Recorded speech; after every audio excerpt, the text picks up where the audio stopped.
chúng ta, vì Chúa.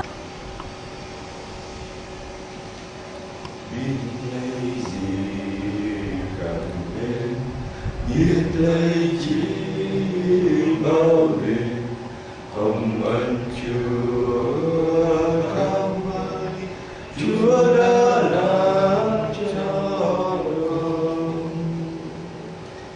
chân đi làm đời non, biển đời bao sóng gió, người đỡ nâng con dù nguy khó vẫn ở cùng con, yêu thương hàng trăng ngọn đèn tim thăm xa, một đời vui như đàn chim hót dưới gheo đầu ngang. Biết lấy gì cảm mến, biết lấy chi bao đêm, hồng ân Chúa cao vời, Chúa đã làm cho con. Cung kính đọc tin mừng theo Thánh Matthew. Sau đó quỷ đem người đến thành thánh và đặt người trên nóc đền thờ, rồi nói với người: nếu là con Thiên Chúa thì gieo mình xuống đi, vì đã có lời chép rằng Thiên Chúa sẽ truyền cho thiên sứ lo cho bạn, và thiên sứ sẽ tay đỡ tay nâng cho bạn khỏi bước chân vào đá. Đức Giêsu đáp: nhưng cũng có lời chép rằng ngươi chớ thử thách Đức Chúa là Thiên Chúa của ngươi. Đó là lời Chúa. Lạy Chúa Kitô, ngợi khen Chúa.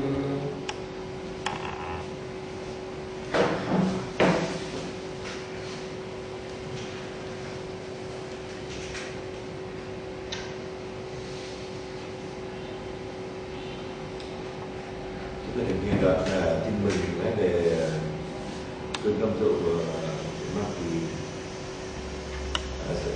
trong hang điện với Chúa Giêsu,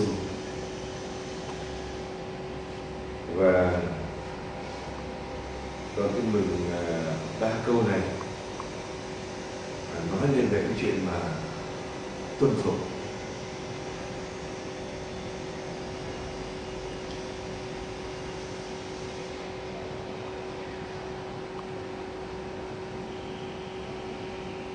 Satan đem Chúa Giêsu lên nóc đền thờ, bảo ông nhảy xuống nếu mà con Thiên Chúa, vì có lời chép rằng. Đừng tưởng Satan nó dùng chính Kinh Thánh để nó thử thách Chúa Giêsu. Nên cái tưởng là mình học thuộc lời Chúa là mình có thể được.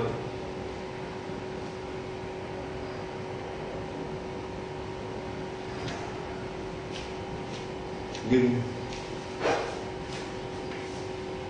nếu chúng ta để ý kỹ, Chúa Giêsu đã không nghe theo lời mà thách thức của nó. Chúa Giêsu chưa sức làm chuyện đó, là Thiên Chúa mà, quyền năng mà, nhưng Ngài không làm. Vì sao vậy? Vì đó là ý của Satan, không phải là ý của Chúa Cha.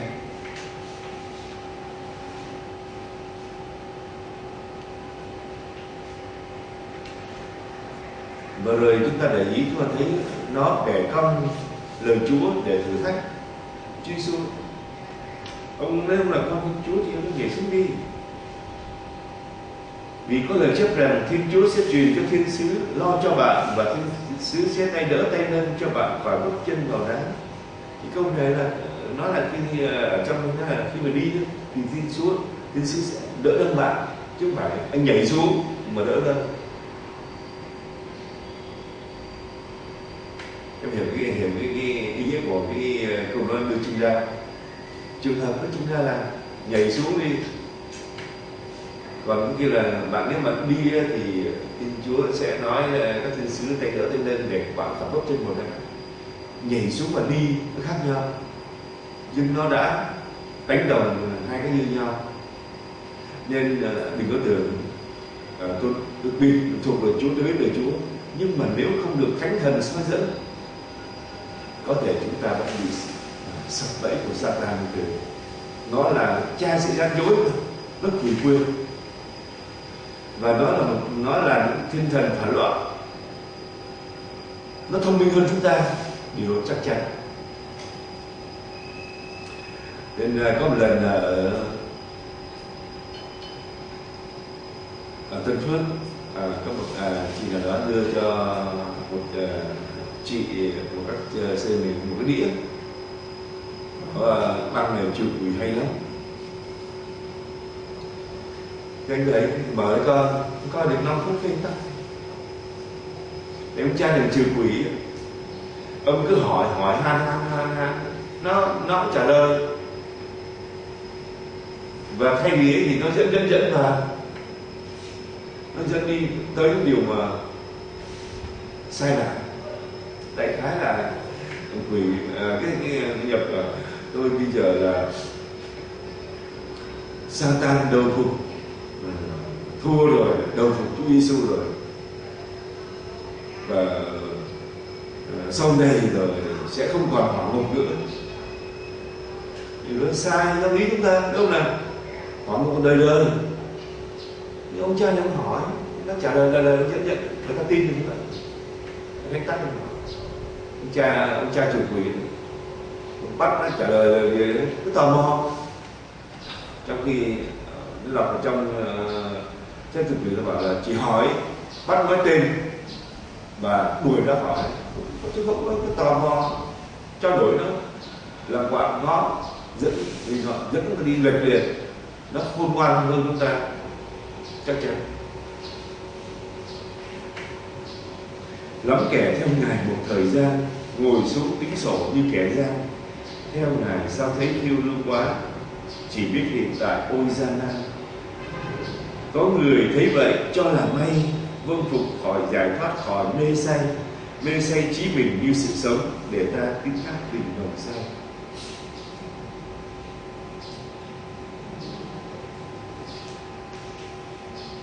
Chiều nay chúng ta phải nhìn một toán, nhìn cái vẻ đẹp của cái nước vâng phục thế này. Có một lần được nghe một sơ ở trong một dòng, chứ không tạm không nói tên dòng này, nói thế này: có một chị xin đi về ra khỏi, cái trên bảo không phải đâu, nó cắm dỗ thì này cứ cãi được người trên buộc phải không cho ra. Thì theo chị là chị này vừa ra ngoài đường bị xe đụng chết, vừa ra phòng trà đi ra đường đụng. Và sau này trong một cái lần mà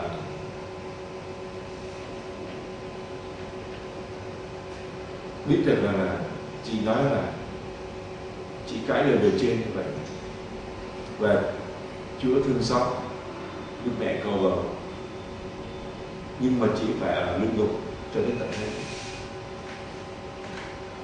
Mình chồng nghe chữa là đúng rồi,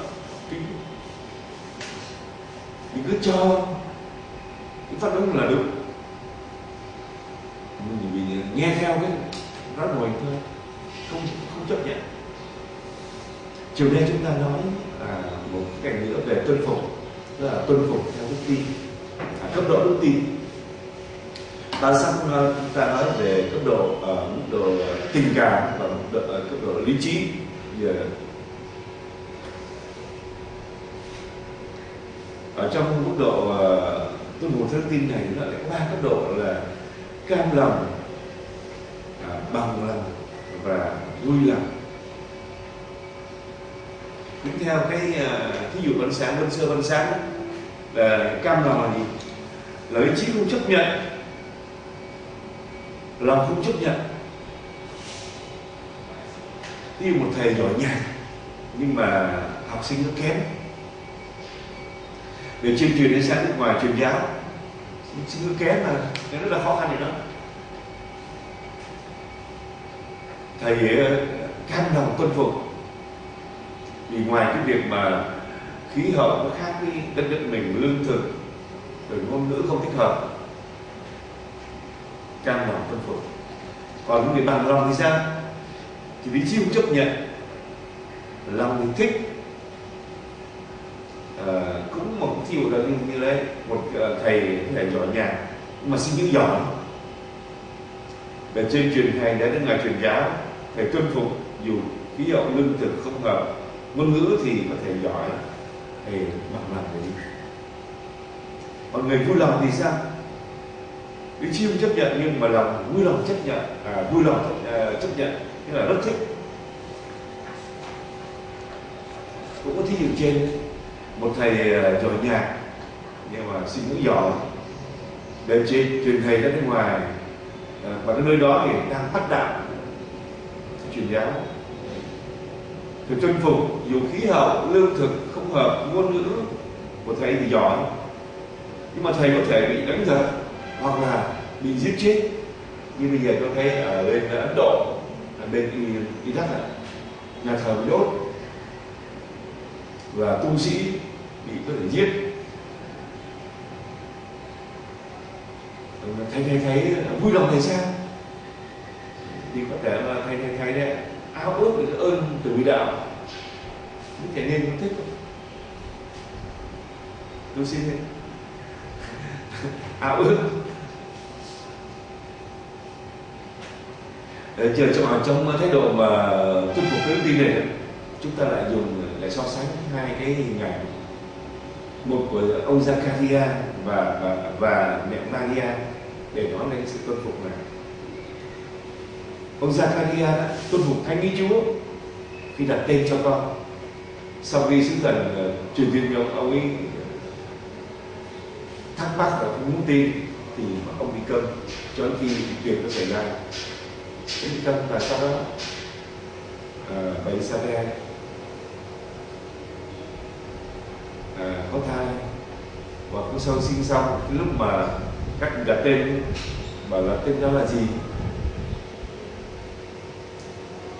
ở trong Luca chương 1 câu 59 đến 64, khi con trẻ được 8 ngày, họ đến làm phép cắt bì và tính lấy tên cha là Zakaria mà đặt cho em. Nhưng bà mẹ lên tiếng nói không, họ đặt tên cháu là do họ bảo bà trong họ hàng của bà chẳng có ai tên như vậy cả. Rồi họ làm hiệu hỏi người cha xem muốn đặt tên cho con, đặt tên cho em bé là gì. Ông xin một tấm bảng nhỏ và viết tên cháu là do. Ai nấy đều bỡ ngỡ. Ngay lúc ấy miệng lưỡi ông lại mở ra, ông nói được và chúc tụng Thiên Chúa. Kỳ này thì sao? Zakaria vui lòng đặt theo điều Chúa muốn là đặt tên cho con trẻ là Gioan. Trong đức tin ông chấp nhận điều đó. Và mẹ Maria thì lại hơn nữa, sau khi trao đổi sứ tuần về việc mà sinh con, máu hiểu biết mẹ thích ở đồng trinh mà, nên mẹ không thích đâu. Rồi giải thích việc mà sinh con là Thánh Thần sẽ đặt bóng trên bà, con bà sẽ sinh ra nữ thánh. Mày hiểu không? Không hiểu luôn, không tin. Xin Chúa cứ làm cho tôi như lời sứ thần đó. Luca 1:33 là với một cái đức tin vui lòng chấp nhận. Chúng ta đi sâu vào câu chuyện là người cam lòng, lý trí không chấp nhận, không hiểu được, lòng chấp nhận.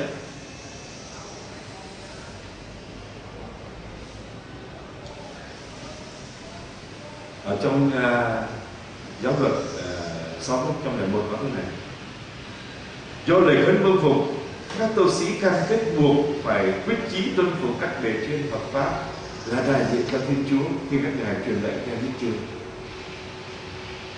Ý Chúa là thể hiện cái bề trên.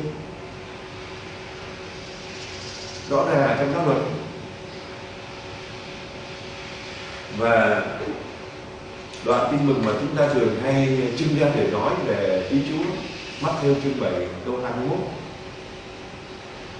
Không phải bất cứ ai với Thầy lạy Chúa là được vào nước trời cả đâu, nhưng chỉ ai thi hành ý muốn của Cha Thầy là đấng ngự trên trời mới được vào mà thôi.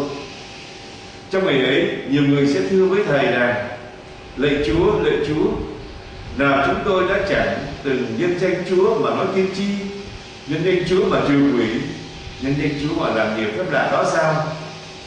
Và bây giờ Thầy sẽ tuyên bố với họ: ta không hề biết các ngươi, xéo đi cho khuất mắt ta, tới gọi làm điều gian ác. Mát-thêu chương 7 câu 21 đến câu 23.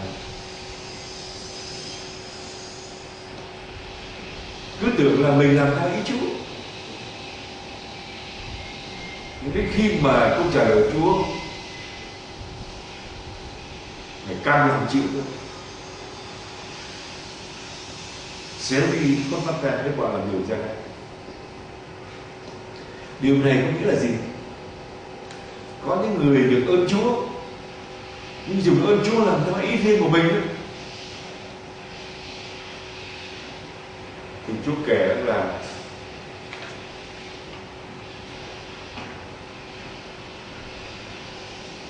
cái quân mình mà bị hư mất, xéo đi cho khuất mắt ta, hơi bọn làm điều gian ác.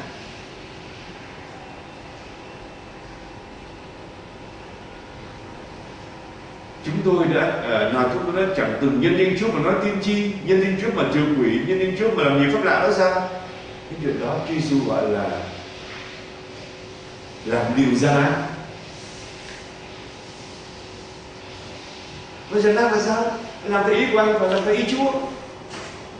Nên đừng nghĩ là chúng ta được đặc sủng của Chúa, đặc sủng chữa bệnh, đặc sủng trừ tà, trừ tiên tri. Tôi là người của Chúa, chưa chắc. Đọc kỹ vào cái mừng này, suy nghĩ kỹ như thế. Nếu chúng ta dùng những đặc sủng đó làm theo ý riêng mình, chúng ta được Chúa Giêsu kể là gì? Bọn làm điều gian ác. Thế vì đặc sủng nó làm theo ý Chúa thì sẽ được vinh danh Chúa, sẽ vinh danh Chúa và được hưởng công. Nhưng mà anh dùng điều đó, anh làm theo ý riêng anh. Chúa Giêsu kể những người có đặc sủng mà làm y như vậy, để kể đó là bọn làm điều gian ác.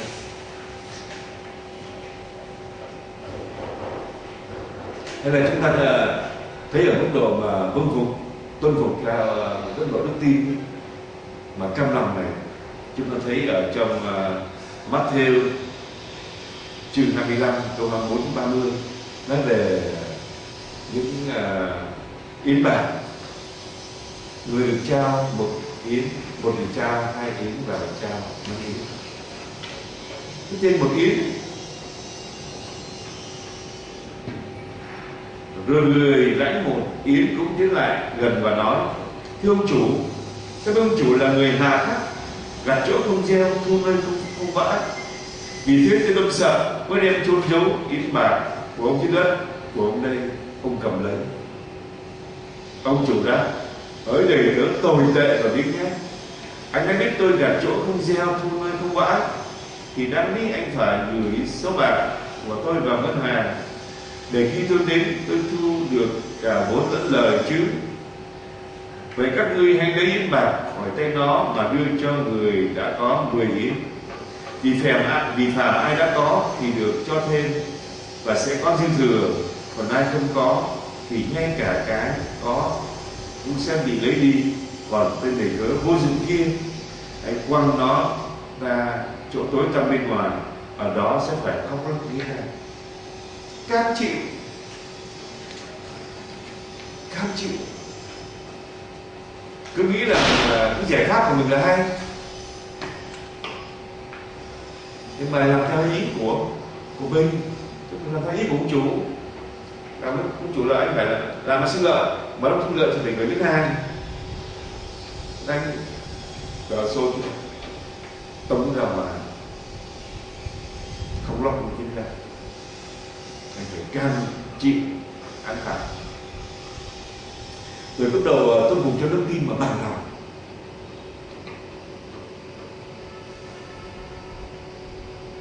Cũng ở trong cái vụ có những đảng với người mà được 2 miếng đến 5 miếng, ông chủ nói với người ấy: khá lắm, có đệ tớ tài giỏi và trung thành, đừng giao ít mà anh đã trung thành thì tôi sẽ giao nhiều cho anh, hãy vào mà hưởng niềm vui của chủ anh. Chắc chắn người này bằng lòng với cái điều mà ông chủ nói thế. Ở trong huấn thị, những chỉ dẫn về việc huấn luyện trong các hội dòng số 15 nói thế này: các tu sĩ được Thiên Chúa yêu thương mời gọi sống tuân phục noi gương Đức Kitô và tham gia vào sứ vụ của người. Dù họ thi hành quyền bính hay tuân phục, các tu sĩ không hề thể ra lệnh hay tuân phục mà không quy chiếu về sứ vụ. Khi tuân phục, người tu sĩ nối liền sự tuân phục của mình vào sự tuân phục của Đức Kitô để cứu độ thế giới. Nên một cái đẹp nữa của cái vâng phục mà chúng ta thấy là nó không phải là như một số người nhìn tiêu cực, vâng phục như vậy là mất tự do, hạ nhân cách của mình. Cũng phải khi tôi tuân phục, tôi nối liền sự tuân phục của tôi với của tôi với sự tuân phục của Đức Kitô để gì? Chúa Giêsu tiếp tục cứu độ thế giới. Đến cái bức đẹp thế vậy. Nó đẹp vì sao? Được Chúa Giêsu mời gọi và được nối liền vào sự tuân phục Đức Kitô.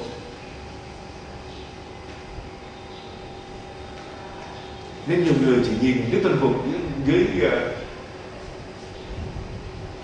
góc độ thiền cận và hẹp hòi của mình là phải tuân phục, phải vâng phục.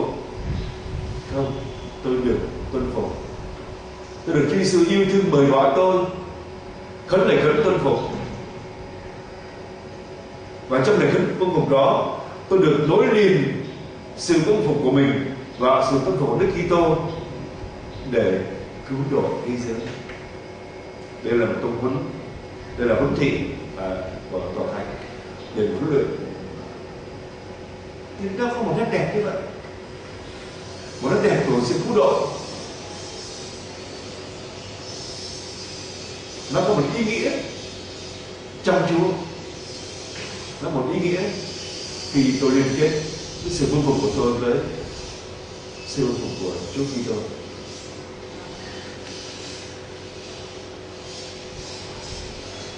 Ở trong Kinh Thánh, nếu mà chúng ta đọc ở trong Gioan chương 13 câu 6 câu 9, chúng ta thấy có một sự vâng phục trong đức tin nhưng mà vui lắm. Đó là trường hợp của Thánh Phêrô. Khi Chúa Giêsu rửa chân cho các môn đệ, tới Phêrô hỏi, chúng ta nghe Đức Giêsu rửa chân cho các môn đệ.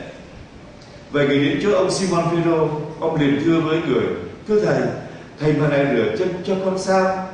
Đức Giêsu trả lời: vì người làm bây giờ anh chưa hiểu, nhưng sau này anh sẽ hiểu. Ông Phêrô lại thưa: thầy rửa chân, thầy mà rửa chân cho con, không đời nào con chịu đâu. Đức Giêsu đáp: nếu thầy không rửa cho anh sẽ chẳng được chung phần với thầy. Ông Simon Phêrô liền thưa: vậy thưa thầy, xin cứ rửa không những chân mà cả tay và đầu con nữa. Vui lòng chấp nhận.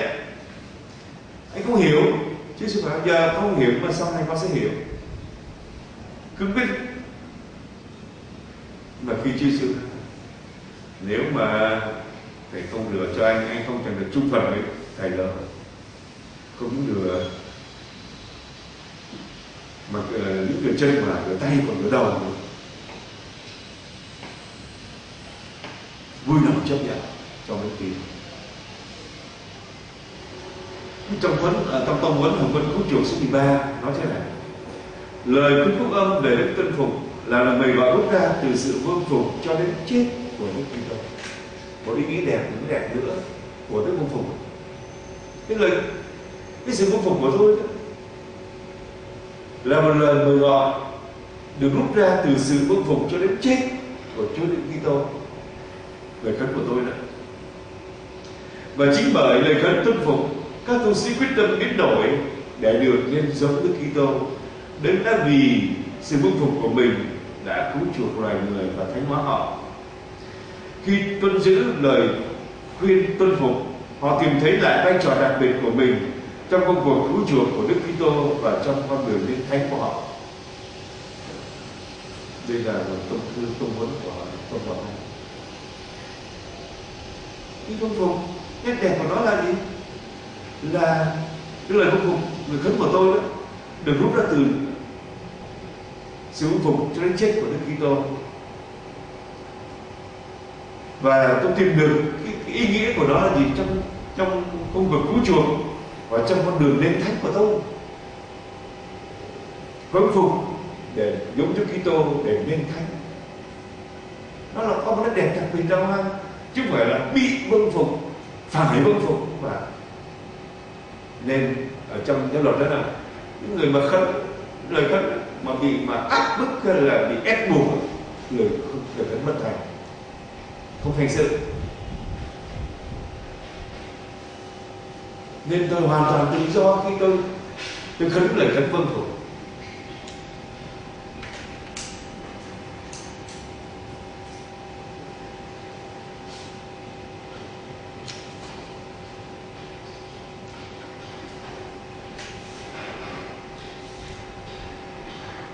Rồi chúng ta thì xét cùng trao đổi với nhau một điều chúng ta nói sáng này.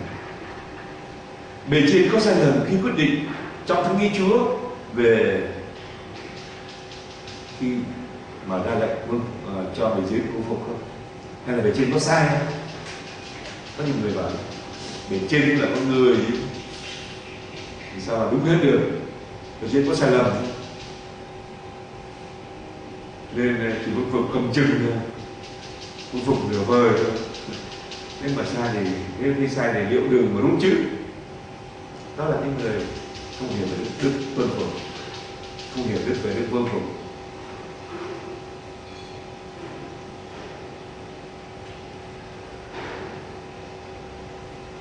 Giờ chúng ta thử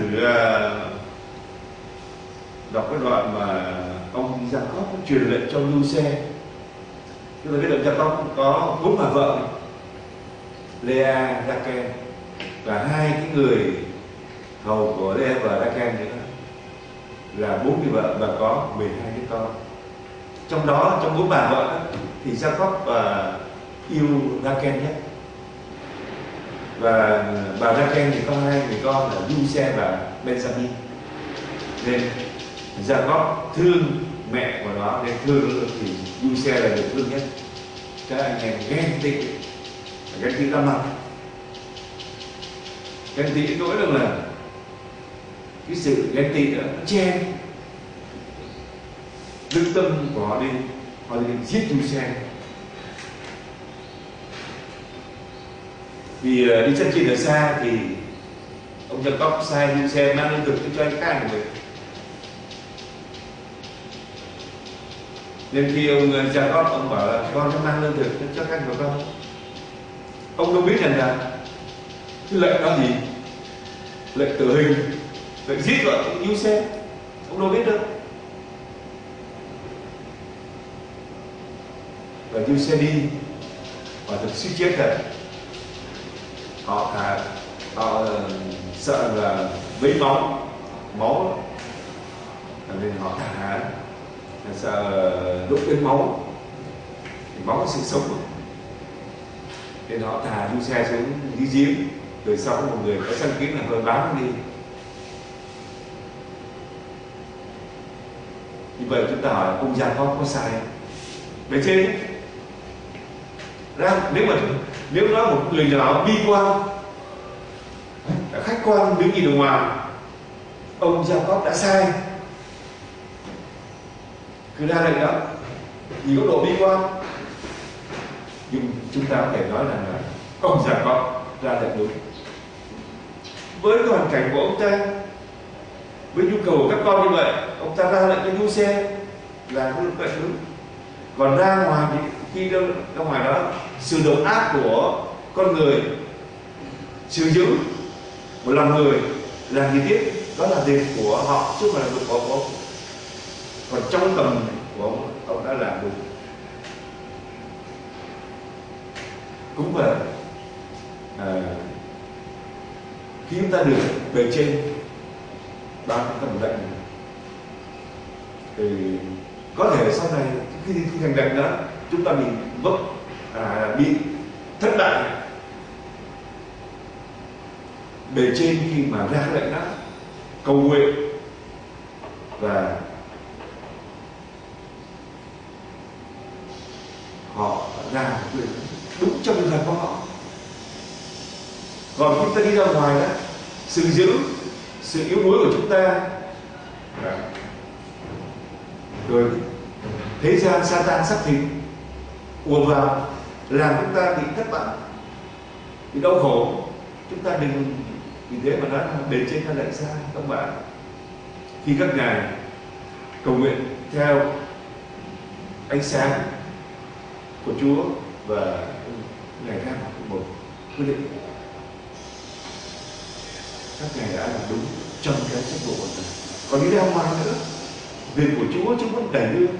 Mà nếu chúng ta nói một cách tuyệt đối nhé, nếu Chúa không lờ đi để cho du xe bị các anh hại như vậy và bán sai cập như vậy, cái chương trình mà để thực hiện lời hứa của Chúa có thành tựu không? Không. Sau này chúng đọc kỹ thấy chính ông du xe là người bị các anh em bán, sau này ông được đặt làm thể tướng, là phó vương ở Ai Cập đó. Chứ ông nhận xét mà vì để cứu cả nhà mà Chúa đã để cho tôi đi trước để dọn chỗ cho anh em. Cũng nhận được cái vậy thôi.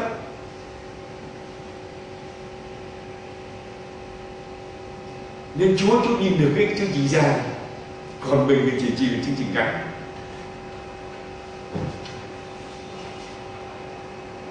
Và chương trình của mình đồng quả nó là gì? Cản trở cái chương trình tốt đẹp của Chúa. Thế chúng ta nói một cái chuyện tích thánh khác là chuyện của thánh Alfonso và thánh Zeno. Thánh Alfonso là vị thánh lớn, thánh độc dòng, và chúng thấy chúng ta đọc trong hạnh phúc của ngài đấy, chúng ta thấy ngài được Chúa ban nhiều ơn đó. Lần ngài được ơn xuất thần đi để dọn tình chết cho Đức Giêsu vào, cầu nguyện, và ngài là tiến sĩ của Hội Thánh, khôn ngoan, thống tá, được nhiều ơn lạ. Vậy là trường hợp của thánh Giê-đô, để mà thánh hóa Giê-đô, Chúa che mắt không cho lại thánh.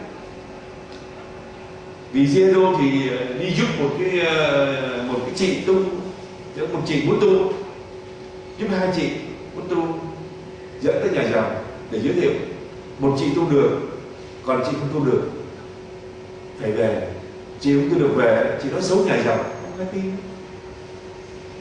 Bắt đầu chị muốn chứng minh là mình ngon lành, mình đàng hoàng, chứ không phải là nói xấu Giê-đô, ta chẳng tin.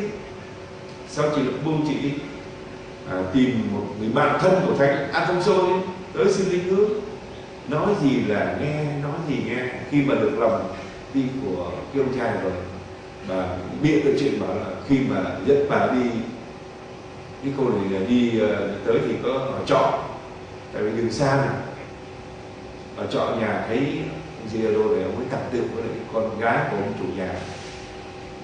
Ông này đấy thì con Trinh mà con sợ lắm, con làm cái đơn đi cha sẽ đầy bạc thôi.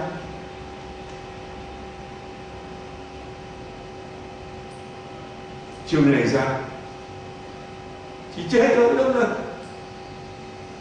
có bạn thân của thánh Giê-đô, của thánh Alfonso đầy bạc nữa đi đâu thì Giê-đô chịu chết, cãi không sao được.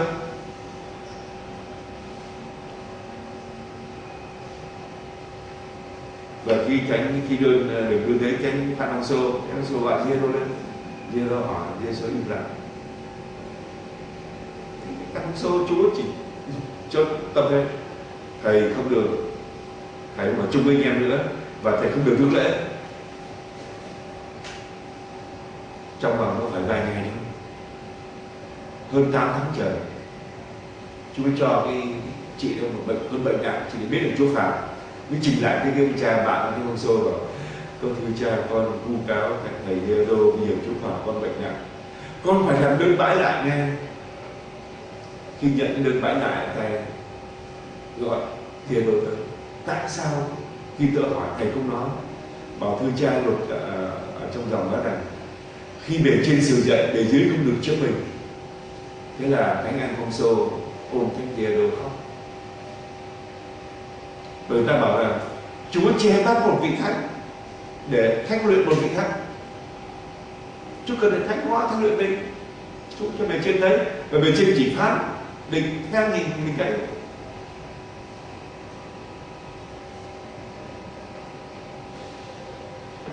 Và đó là mức độ này cho thấy là Chúa nói quay tung dòng. Chúa nói chúng ta ý của Ngài qua bề trên của mình. Nhưng mà một bài học nữa, đó là bề trên biểu hiện ý bề trên khi ta cầu nguyện, ta bắt quyết điều ý Chúa.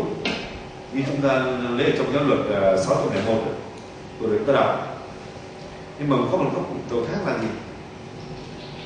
Nhìn như ngày để chúng ta thấy là chúng ta phải tập luyện thôi. Bài học tuân phục bề trên chỉ là bài học, bài tập cơ bản để chúng ta sau này đấy, khi chúng ta phải trực tiếp đón nhận ý Chúa ở các biến cố, các hoàn cảnh cao hơn. Sau này chúng ta dùng hình ảnh là trước khi học nhạc, anh học nhạc lý, nó là cái nền cơ bản để có thể học đơn, piano, sáo, tranh, hòa âm, nhiều thứ khác tốt đẹp hơn. Thì chúng ta không thể nói là bề trên nó nhìn góc độ huấn luyện chỉ là một dụng cụ của Chúa để khi chúng ta đã vương phục trong tình cảm, trong lý trí, trong cái quen rồi, khi chúng ta quen lãnh nhận như vậy là khi chúng ta lên cấp độ cao, chúng ta sẽ phong phú hơn. Thì chúng ta dùng mình một cái nhìn khác, học cái tính lại, học cái tính cơ bản những lệnh nhưng mà enter, delete, backspace, escape là chúng ta phải biết. Và chúng ta thấy là như chúng ta nói thì sáng này vương phục tối mà, tại sao mà enter mà không lúc này người ta quy định như vậy rồi, lập trình vậy ăn sáng vậy nên vương học không đánh làm lộn xộn. Rồi khi mà anh học mà viết cơ bản như vậy đó, rồi anh ấy mở ra anh học Word, Excel, PowerPoint và một lô chương trình.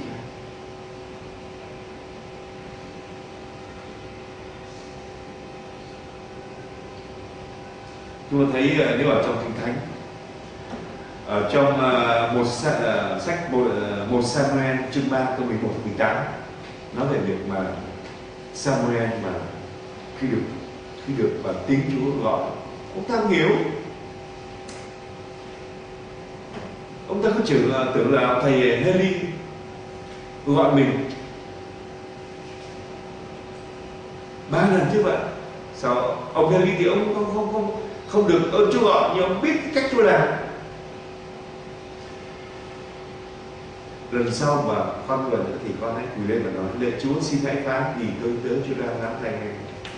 Lần thứ tư Chúa gọi, Samuel quỳ lên đó như vậy, và bắt đầu từ đó Chúa nói điều biết tiếng Chúa. Bài học cơ bản chúng ta học ở bề trên Heli giúp ông ta học bài học cao hơn. Ông ta làm tiên tri cho cả Israel. Ông ta khi mà lắng nghe tiếng Chúa rồi đó, ông ta được nghe tiếng Chúa, ông ta được vị phong vương cho vua Sao-lê, kế chốt Sao-lê, phong vương David, nghe để mà học những bài học cao hơn. Nên bề trên, khi mà chúng ta vâng lời bề trên, nó là để chúng ta bỏ ý riêng mình đi, tập cái lòng mà yêu mến, vương phục. Rồi khi chúng ta phải đi vào trong sứ vụ của chúng ta cũng lắng nghe, chúng ta cũng bỏ ý định ta đi, chúng ta lắng nghe tiếng Chúa dễ hơn. Đó là ý nghĩa cao, nét đẹp hơn cao hơn của Đức Tuân Phục. Để chúng ta đọc được ý Chúa một cách chính xác hơn, nhanh hơn. Nếu anh chị em, nếu các em muốn tiến xa hơn ở trong Đức Tuân Phục, tiến xa hơn trong việc mà lắng nghe ý Chúa. Còn chúng ta chống đối thì sao? Được tốt. Chúng ta thấy ở trong sách Dân Số chương 12 câu 1 đến câu 12, 1 câu 2 nói về việc bà tiên tri Miriam, em của ông Aaron. Bà này là tiên tri, không được cái ơn này nào, nhưng mà nghĩ là mình có ơn. Bà Miriam và ông Aaron phản đối ông Mô-sê về người đàn bà xứ Cút mà ông đã lấy, vì ông đã lấy một người đàn bà xứ Cút làm vợ. Họ nói: Đức Chúa chỉ phán với một mình Mô-sê sao? Người đã chẳng phán với cả chúng ta nữa ư? Và Đức Chúa sẽ nghe, Đức Chúa nghe được. Đức Chúa nổi cơn thịnh nộ với họ mà bỏ đi. Khi mây bốc khỏi lều thì bà Mariam mắc bệnh phong, mốc thách như thế. Ông Aaron quay nhìn bà Miriam thì kìa bà mắc bệnh phong. Chúa phạt ngay. Nên kem đọc kỹ, đừng nói nhìn vào trong thiên nhiên hay trong các cấp trật của Chúa rồi. Chúa rất có trật tự, Chúa lộn xộn, Chúa rất có trật tự cấp độ mà. Anh là nữ tiên tri nhưng mà anh phải giết quyền Mô-sê, phải lắng nghe Mô-sê, chứ không phải vì vậy mà anh làm lộn xộn lên. Và bà Mariam đã bị định cư ở ngoài trại 7 ngày liền. Trong khi đó dân chúng không lên đường cho tới khi bà Miriam được vào lại. Sau đó ông Aaron mới quỳ xuống xin ông Mô-sê cầu xin Chúa của ta. Ông Mô-sê cầu xin và đẩy ra ngoài ở 70 ngày. Nên cả dân đang đi dừng lại đợi bà này bị hình phạt đấy. 7 ngày là hết cùi đi vô đi lại. Chúa có trật tự.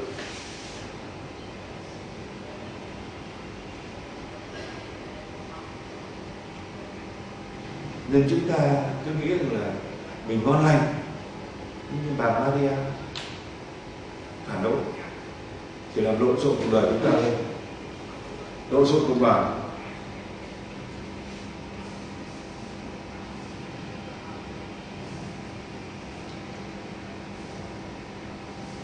Khi mà chúng ta bị vấp ngã cái việc từ Đức Tuân Phục,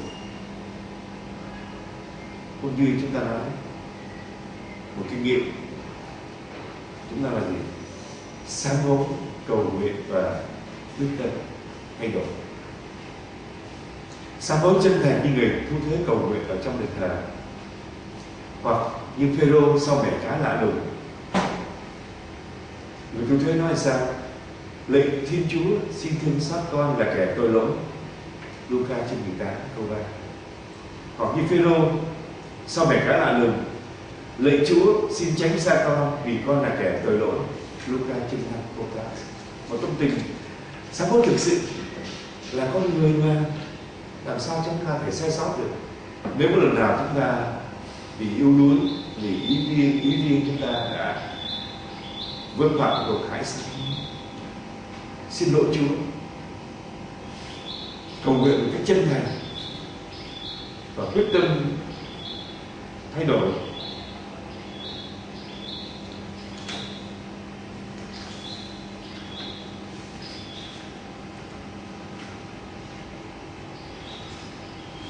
Vì chúng ta biết rằng khi chúng ta tuân phục, chúng ta nối liền sự tuân phục của chúng ta với sự tuân phục của Đức Kitô để Đức Kitô tiếp tục cứu độ thế giới. Đó là một nét đẹp để vì chúng ta trở nên giống Đức Kitô hơn. Nó có nét đẹp đi mà. Nhiều người không nhìn ra nét đẹp này, hay không sống trong cái vẻ đẹp mà Chúa Giêsu yêu thương bởi vợ họ. Họ có nhìn tiêu cực vì sao? Nó chạm tự ái của họ, chạm đến quyền lợi linh thiêng của họ, chạm đến tình tư dục của họ. phất uất.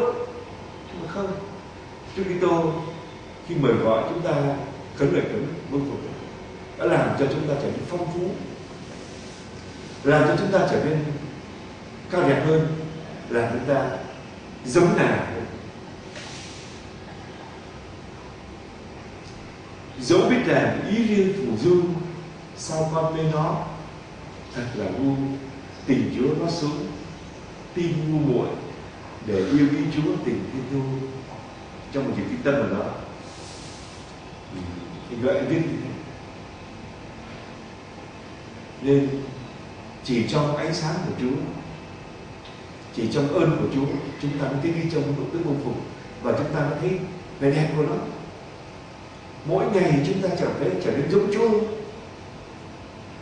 Mỗi ngày chúng ta thấy chúng ta tham gia vào sứ vụ cứu độ của Chúa Kitô một cái tốt đẹp hơn.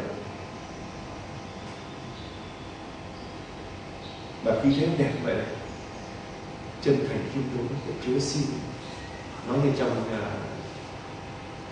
Phaolô nói ở trong cái Tito, ở trong Timôthê, Thiên Chúa ban cho ta một thần khí nhát sợ, nhưng mà một thần khí tràn đầy sức mạnh, tình yêu và biết tự chủ. Xin Chúa ban cho con sức mạnh để con có thể có chiến thắng ý riêng, chí riêng của con, để con tuân phục. Ban cho con tình yêu để con có thể là tuân phục trong yêu mến. Và trước khi chúng ta sống trong, chúng ta cảm thấy một điều gì? Chúa Kitô sống trong chúng ta một ngày một tràn đầy hơn, và đời tu của chúng ta có ý nghĩa hơn, vì chúng ta cảm thấy chúng ta được Chúa ở cùng mình, được Chúa biến đổi mình, và mình được gì? Tham gia vào sứ vụ cứu độ của Chúa, và mỗi ngày trở nên giống Chúa Kitô đứng chúng ta yêu mến hơn. Ước gì lời khấn tuân phục làm cho anh em mình trở nên những con người theo chân Đức Kitô, làm cho đời mình có ý nghĩa hơn, đẹp hơn. Amen.